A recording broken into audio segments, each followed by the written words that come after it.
Saudações a todos e a todas. Eu me chamo Bruno Rodrigues, sou professor da Universidade Federal de Mato Grosso, Departamento de História, e esta é mais uma aula do projeto de extensão Olhares sobre o Mato Grosso, Espaços e Tempo. Hoje nós temos a grande honra de receber aqui conosco a professora doutora Ana Carolina da Silva Borges. Ana Carolina é graduada e mestre pela Universidade Federal de Mato Grosso, tem doutorado pela Unicamp, pós-doutorado pela UFAL em 2018, e também desde 2018 a Ana Carolina ela faz parte aí do corpo de professores da Universidade Federal de Mato Grosso, hoje especificamente em Cuiabá, onde ela aí desenvolve 2 projetos de pesquisa, um sobre a Teresa de Benguela, outro sobre a questão de gênero, sexualidades. A Ana Carolina, nos últimos anos, publicou alguns textos na revista Mundos do Trabalho, uma revista conceituada nacionalmente, e tem feito aí diversos estudos e pesquisas ao longo da sua carreira sobre as comunidades ribeirinhas, os agregados, camaradas da região pantaneira. Então, Ana, satisfação enorme ter você aqui conosco. Eu tenho certeza que a tua fala vai contribuir bastante ao pessoal que tem se preparado ao concurso da Câmara Municipal de Cuiabá e também aí a todos aqueles que são amantes da história de Mato Grosso e do Oeste brasileiro. Satisfação enorme, Ana. Muito obrigado pela tua presença aqui. Obrigado, Bruno.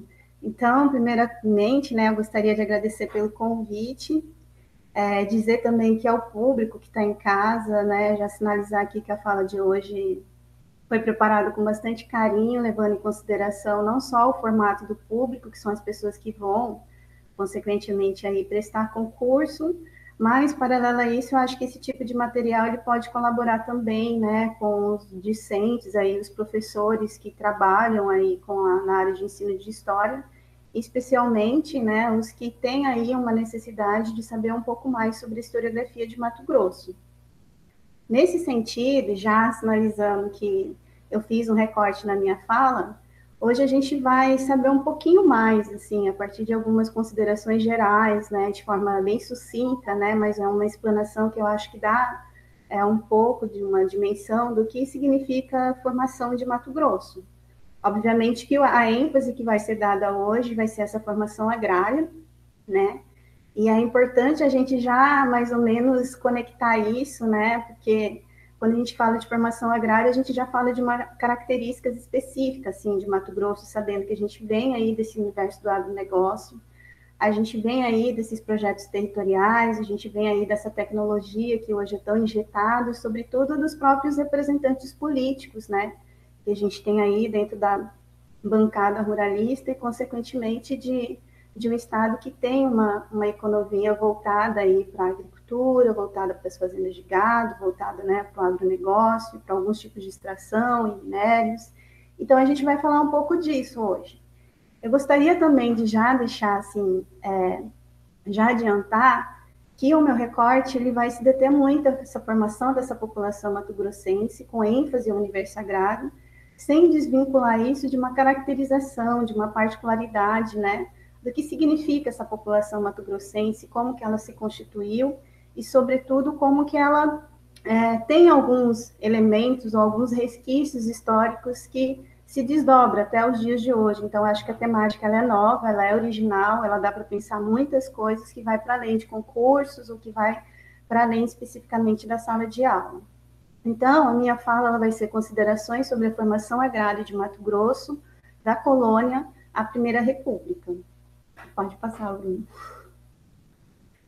Aí, uma das coisas assim, que eu acho que é importante a gente sinalizar é dessa herança colonial que a gente tem, que é esse universo agrário mesmo, Então, assim, como que foi a emergência, do que a gente conhece hoje como Mato Grosso, com ênfase, sobretudo, o que significa essa região de Cuiabá.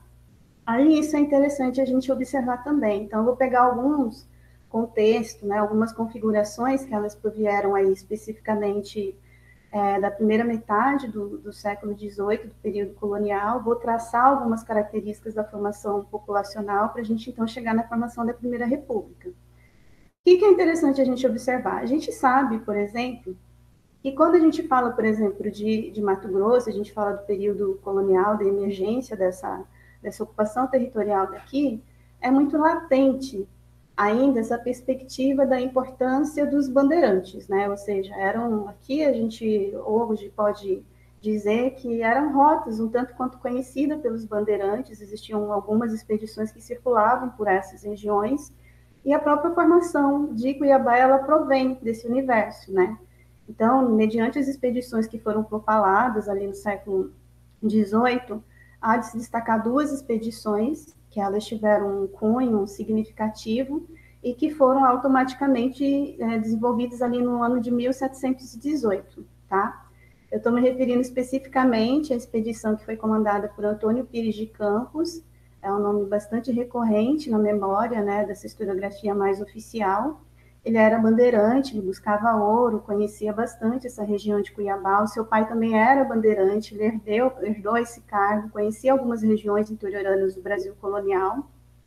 E ele veio para cá justamente com o intuito de travar algumas tensões, algumas lutas, algumas batalhas com as populações indígenas daqui. Ainda no ano de 1718, a gente tem uma outra expedição que foi feita paralelamente, que é o do Pascoal Moreira Cabral Leme, tá? Ele também estava pelas bandas de Cuiabá e automaticamente ele também vinha com esse intuito de poder fazer o aprisionamento de etnias indígenas. O que é interessante, só para contextualizar para vocês, quando a gente fala de bandeirantes, existia uma certa diversificação dos tipos de bandeiras que ocorriam no período colonial. Tinha, sim, aquelas expedições que elas tinham muito mais no intuito, né, de desenvolver aí uma prática de extermínios indígenas, ou, paralelamente a isso, sequestrar algumas etnias e submetê-las à escravização, ao trabalho forçado, e existia também aquelas expedições que elas tinham também aquele intuito, né, de recorrer aí ao mito do Eldorado, ou seja, de encontrar alguma cidade perdida, né, de encontrar uma grande quantidade de pratas e de ouro, ou seja, aquele recurso que tanto foi buscado, né, pelos portugueses e que se deu de uma forma mais imediata por parte da coroa espanhola. Então, a gente tem o encontro dessas duas bandeiras. Pode passar, Bruno. Desse encontro, a gente tem tanto encontros quanto desencontros, e ainda por cima a gente tem uma espécie de acaso, né? Então, ambas as bandeiras, ou seja, a bandeira de Antônio Campos de Pires e também de Pascoal Moreira Cabral, eles se encontraram e eles decidiram travar ali algumas lutas com algumas etnias que existiam aqui. Caiapós, a gente pode falar dos Bororos, mas a mira deles era particularmente uma etnia que é bastante reconhecida entre os historiadores, mas que é uma etnia que praticamente não existe, ela foi extinta, que são os cochiponés, tá? O que acontece? No meio dessas batalhas, ocorreu uma espécie de processo de desencontro mesmo, né? Houve ali as lutas, e nesse processo, os cochiponés, eles venceram. Então, assim, eles estavam num avanço, né, sobre essas expedições de ambos as expedições de bandeirantes, e, consequentemente, ali na altura do rio Mutuca e do Cochipó, os bandeirantes eles tiveram que fazer uma espécie de recuo, né? Quando a gente fala dessa espécie de recuo, uma das coisas que a gente tem que pensar é como que esses bandeirantes, essas expedições, elas sobreviviam, ou seja, já colocando ali um adendo dessa questão agrária, como que eles se mantinham ao longo dessas expedições, né? Então, uma das propostas, uma das coisas que se tinha, era justamente ao longo desses caminhos, você fazia uma espécie de agricultura, de subsistência, que elas eram temporárias, elas eram transitórias, mas existiam entre as próprias expedições algumas pessoas que ficavam responsáveis por isso. Então, houve essa recuada, mediante essa batalha que não foi vencida. Eles, então, decidiram se restabelecer ali no que hoje a gente chama de São Gonçalo Velho. Na verdade, eles estavam esperando aproximadamente 130 indígenas que deveriam ser encaminhadas lá do Alto Paraguai como uma espécie de reforço, e que tinha à sua frente o bandeirante Fernão Dias Falcão. Então, numa dessas paradas, né, e automaticamente já ali, né, pedindo para um dos bandeirantes ir atrás de algum tipo de alimento, quando esse bandeirante retornou, ou seja, ele foi para o meio rural, plantou, e ali, quando ele estava retornando, ele trouxe, né, do barranco do rio Cochipó algumas amostras de ouro. E é daí que começa todo o interesse, né? Tipo, é como se uma espécie de mito de Eldorado fizesse presente, assim. Então, começa todo um redicionamento, um outro olhar para a região que hoje a gente conhece como Mato Grosso, particularmente dando ênfase aqui à cidade de Cuiabá. O que é interessante a gente perceber nesse processo? Quando a gente está falando, por exemplo, de incursão que envolve ouro, prata, e que automaticamente acontece no século XVIII, isso não é um caso específico de Cuiabá. Assim. A gente está falando, por exemplo, de um período colonial que, obviamente, quando a gente se reporta aí as atividades econômicas, a gente tem um olhar da coroa portuguesa voltado, sobretudo, para a região do Nordeste, né? Mesmo que a capital também era lá, que no caso, na época, Salvador, a gente está falando de grandes latifundiários, a gente está falando de grandes propriedades com uma grande quantidade de mão de obra escrava, a gente está falando de uma economia extremamente organizada. E essas regiões mais interioranas do país, essas regiões que, inclusive, elas eram colocadas como sertão, como distante, como inóspita, como pouco ocupada, elas eram vistas como territórios que eram preenchidos por populações indígenas, muitas vezes colocados como territórios um tanto quanto perigosos, porque eles não eram tão conhecidos pela coroa portuguesa, e, consequentemente, também não era uma região que era tão visada. Então, quando a gente fala de uma descoberta aurífera, a gente está falando de um novo olhar para uma região que recebia pouca atenção. E o que é interessante nesse processo? O interessante nesse processo é que isso não aconteceu especificamente só em Mato Grosso. Aconteceu, por exemplo, também no que hoje a gente denomina como estado de Goiás, aconteceu também e de uma forma mais intensa na região que hoje a gente denomina como o estado de Minas Gerais. Então, assim, essa região que a gente coloca como centro-oeste, ela passou por uma espécie de redescoberta colonial do século XVIII. Mas a pergunta que se faz é qual é a diferença de Mato Grosso nesse circuito colonial no âmbito mais macro? É que Mato Grosso ela tinha um outro adendo, uma outra particularidade que está correlacionada automaticamente a uma região fronteiriça. Então, a gente está falando em dois momentos, em um momento que tem dois aspectos que eles se entrecruzam. Você tem uma descoberta de uma economia que tinha um retorno imediato, um lucro fácil, né, e automaticamente que o investimento ele era a baixo custo, e, consequentemente, você também tem outro interesse de cunho geopolítico relacionado especificamente a essa delimitação de fronteira. Então, a ocupação territorial que foi destinada para cá, ela não era única, exclusivamente, só voltada para uma economia, ela ia muito além disso, ela ia muito mais para aspectos que envolviam essa questão territorial, projetos de ocupação ou invasões territoriais. Ela envolvia também um tipo de população que deveria se formar aqui e permanecer aqui. Então, a gente vai dar um pouquinho de um olhar mais apurado sobre esses aspectos. Pode passar, Bruno.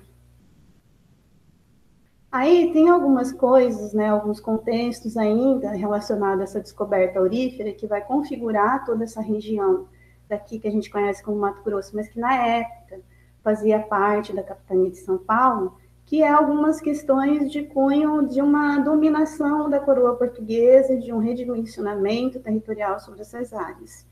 Então, no dia 19 de abril de 1719, Pascoal Moreira Cabral, ele lavrou uma ata, tá, no qual ele fundava o Arraial de Cuiabá, devendo, a partir de então, seguir, né, os preceitos e determinações locais relacionados à colônia. 2 anos depois, o Arraial ele foi mudado para o Rio Cochipó, uma vez que a população mineira ela começou a perceber que o ouro estava escasseando e resolveu mudar para outro local denominado de Forquilha, né? E que também a gente pode chamar que era aquela região do Cochipó Mirim.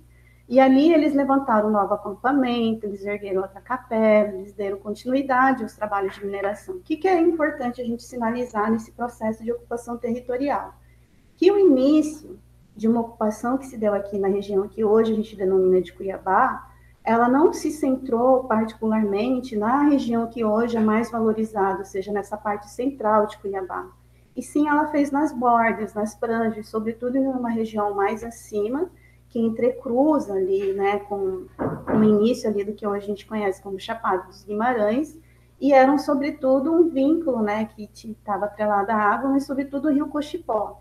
Então, a gente tem essa especificidade, assim, a gente, quando entra no centro de Cuiabá, a gente acha que o período colonial todo, ele emergiu particularmente ali, e não, primeiro ele se deu em algumas regiões mais adentro, e depois, sim, houve um deslocamento para o centro. O que é importante a gente sinalizar nesse aspecto também?